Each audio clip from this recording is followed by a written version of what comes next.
নবীজির একজন প্রিয় সাহাবী ছিলেন যার নাম ছিল ইকরিমা ইবনে আবু জেহেল। আবু জেহেলের ছেলে। আবু জেহেলের নাম শুনছেন না? যিনি নবীজিকে সবচেয়ে বেশি কষ্ট দিয়েছিলেন মক্কার জমিনে, সবচেয়ে বেশি কষ্ট।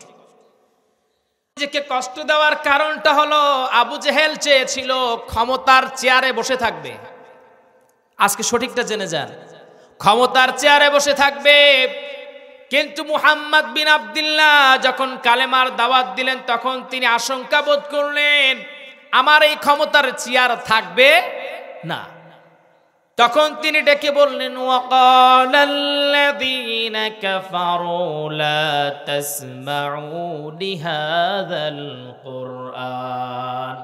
আবু জেহেল ডেকে বলল কোরআনটাকে বন্ধ করে দাও, এই কোরআনটাই হলো সকল সমস্যার মূলে। কাফেরদের কাছে কোরআনটা সমস্যা আর আমাদের কাছে কোরআনটা হলো সকল সমস্যার সমাধান। সুবহানাল্লাহ। আবু জেহেল এই কথা বলল, কিন্তু আবু জেহেল চেষ্টা করে পারে নাই। সারা জীবন ইসলামের বিরোধিতা করেছে, কোরআনের বিরোধিতা করেছে, কিন্তু ইসলামের কি দমায়া রাখতে পারছে? থামায়া রাখতে পারছে? পারে নাই, পারবেও না। আমার ভাইয়েরা, আমার বন্ধুগণ, দেখেন গোবরে পদ্ম ফুল কেমন করে হয়। আবু জেহেল এ পরিমাণে অত্যাচার করলেন। একদিন গভীর রাত, নবীজির দুই চোখে ঘুম নাই। নবীজি সাল্লাল্লাহু আলাইহি ওয়াসাল্লাম তিনি দেরি করলেন না, চিন্তা করলেন আমি এইবার গিয়ে আমার চাচা, প্রতিবেশী চাচা আবু জেহেলকে একটু কালেমার দাওয়াত দিয়ে আসবো। এই জন্য দাওয়াত দিয়ে আসবো, আমি চাই না আমার প্রতিবেশী জাহান্নামে যাক। এই চিন্তা করে তিনি রওনা দিলেন। গভীর রাত আবু জেহেলের ঘরে গিয়ে যখন নক করলেন, আবু জেহেল দরজা খুলে ডেকে বলে কে? আমি মুহাম্মদ। কেন আসছো? চাচা শোনেন, এই গভীর রাত্রিতে আমার ঘুম আসতেছে না। আপনি তো সব বুঝেন, কিন্তু যদি ইসলামকে গ্রহণ না করেন তাহলে ওই জাহান্নামে নিক্ষিপ্ত হবেন। অতএব আসেন আমার কালেমা পড়েন। আবু জেহেল ডেকে বলে এত রাতে নাটক করার জায়গা পাও না। নবীজিকে আঘাত করলেন, পাথর দিয়ে আঘাত করলেন। নবীজির কপাল মোবারক থেকে রক্ত ঝরতে লাগলো। এমন করে নবীজিকে কম অত্যাচার আবু জেহেল করে নাই। অনেক অত্যাচার করেছে কিন্তু পারে নাই। আবু জেহেল বদরের যুদ্ধে যখন তিনি মারা যান, দুইজন সন্তান বদরের যুদ্ধের পূর্বে নবীজির কাছে আসলেন আর ডেকে বলেন আল্লাহর হাবিব শুনেন, বদরের যুদ্ধের জন্য নাকি আপনি সৈন্য নিচ্ছেন, অতএব এই সৈন্যদের মধ্যে আমিও থাকতে চাই। নবীজি এই সন্তানদের ডেকে বললেন শোনো, তোমরা ছোট ছোট মানুষ, তোমরা পারবা না। দুইজন সন্তানের বড় ভাই ডেকে বলে নবীজি শোনেন, আমি বড় মানুষ, আমি পারবো, আমাকে আপনি অনুমতি দিয়ে দেন। নবীজি বড় ভাইকে অনুমতি দিয়ে দিলেন, ছোট ভাই তাকে অনুমতি দিলেন না। আল্লাহর নবীর সামনে তিনি দাঁড়ায় বলেন নবীজি আমার ভাই লম্বায় বড় হতে পারে, আমার চেয়ে শক্তিশালী বেশি না, আমাকে আপনি অনুমতি দেন, আমি আমার ভাইয়ের সঙ্গে একটু শক্তি পরীক্ষা করতে চাই। নবীজি বুঝতে পারলেন, কিন্তু তাদের আকাঙ্ক্ষা তামান্না দেখে নবীজি অনুমতি দিয়ে দিলেন।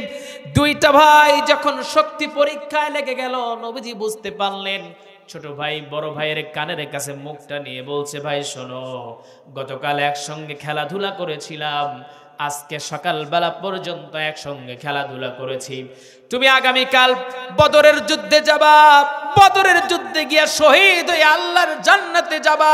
জান্নাতে তোমার খেলার সাথী লাগবে না? জান্নাতে তোমার খেলার সাথীর প্রয়োজন, তাহলে আমারে রেখে কেমনে যাবা? অতএব একটু শক্তি পরীক্ষায় হেরে যাও, আমি যেন শক্তি পরীক্ষায় জিতে যাই। নবীজি যেন বদরের যুদ্ধের জন্য আমার অনুমতি দিয়ে দেন। নবীজি অনুমতি প্রাথমিকভাবে যখন দিলেন না, আবু বকরের কাছে গিয়ে বলে আবু বকর শোনো, নবীজির কাছে আমরা গিয়েছিলাম, নবীজি অনুমতি দেয় নাই, আবু বকর তুমি অনুমতি দিয়ে দাও। আবু বকর ডেকে বলে না, অনুমতি দেওয়া যাবে না। আর তোমরা কেনই বা এত পাগল পারা বদরের যুদ্ধে যাবার জন্য? বড় ভাই ডেকে বলে আবু বকর শোনো, এই জন্য যেতে চাই কারণ আমরা শুনেছি নবীজি সাল্লাল্লাহু আলাইহি ওয়াসাল্লামকে নিজ মাতৃভূমিতে আবু জেহেল থাকতে দেয় নাই। নবীজির মা ছিল না, নবীজির বাবা ছিল না, আমার নবীজিকে আবু জেহেল অত্যাচার করেছে, জুলুম করেছে। অতএব আজকের দিনে আমরা বদরের যুদ্ধে গিয়া এটার প্রতিশোধ আমরা নিতে চাই। আল্লাহর নবীর কাছে যখন আবু বকর নিয়ে আসলেন, শক্তি পরীক্ষা হয়ে গেল, নবীজি অনুমতি দিয়ে দিলেন। যুদ্ধের ময়দানে যাবার পর নবীজির একজন সাহাবীর কাছে কানের কাছে গিয়া দুইজন ভাই ডেকে বলছে, চাচা আবু জেহেল কোনটা? আবু জেহেল চিনি না। সাহাবী বলেন, আমি যখন আঙ্গুল দিয়ে দেখায় দিলাম ওটা আবু জেহেল। দুইটি সন্তান আল্লাহু আকবার বলে সঙ্গে সঙ্গে গিয়ে আবু জেহেলের ঘোড়ার পায়ে আঘাত করলো। ঘোড়ার পায়ে আঘাত করা মাত্রই ঘোড়াটা পড়ে গেল। আবু জেহেলের বুকের উপর বসে দুইজন ভাই গলার ভিতরে ছুরি ঢুকায়া দিছেন। আমার ভাইরা, আমার বন্ধুগণ, এই দৃশ্য দেখেছেন আবু জেহেলের ছেলে ইকরিমা ইবনে আবু জেহেল। এইবার তিনি সৈন্য সামন্ত নিয়ে এসে দুইটা সন্তানকে ঘিরে ধরলেন। দুইটা সন্তানকে ঘিরে ধরে দুইটা সন্তানকে চারদিক থেকে যখন যুদ্ধ করতে লাগলেন কাফের বেঈমানেরা, দুইটি সন্তান যুদ্ধ করতে করতে কাফেরদের তরবারির আঘাত এসে বড় ভাইয়ের ডান হাতে লেগে গেল। বড় ভাইয়ের ডান হাতটা কেটে গেল, কিন্তু চামড়ার সঙ্গে চামড়া লেগেছিল, ঝুলতে ছিল হাতখানা, বড় ডিস্টার্ব হচ্ছিল। এই জন্য দেরি করলেন না, পায়ের নিচে হাতটা রেখে আল্লাহু আকবার বলে টান মেরে হাতটা কেটে ফেলে দিলেন। দ্বিখণ্ডিত করে বাম হাত দিয়ে যুদ্ধ করতে লাগলেন।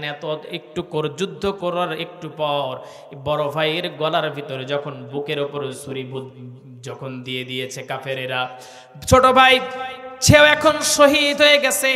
দুইজন ভাই, বিশেষ করে ছোট ভাই বড় ভাইয়ের কানের কাছে মুখটা নিয়ে বলছে, ভাই শোনো, এখন এই মুহূর্তে তোমার অনুভূতি কি, একটু অনুভূতিটা বলো। যে সঙ্গে সঙ্গে বড় ভাই ডেকে বলছে, ভাই রে, আমি আমার নাকের ভিতরেতে এখন জান্নাতের সুঘ্রাণ পাচ্ছি।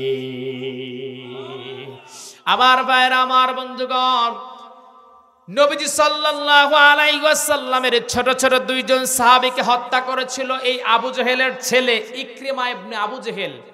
এত অর্থ সম্পদ, নেতার তো ছেলে, অর্থ সম্পদের কমতি ছিল না।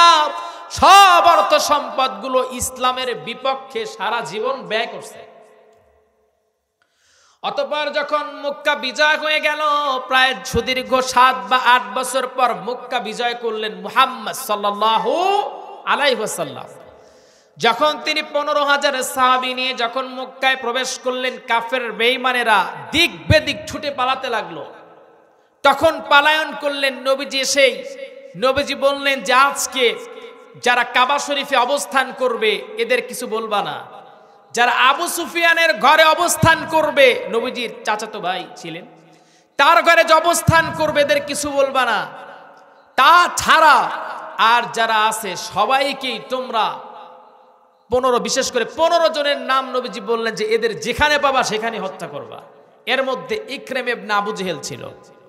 ইকরিমা ইবনে আবু জেহেল চিন্তা করলেন, আজকে মুহাম্মাদের হাত থেকে বাঁচার কোনো উপায় নাই। ঘোড়ার উপরে চড়লেন, ঘোড়া নিয়ে রওনা দিয়ে দিলেন।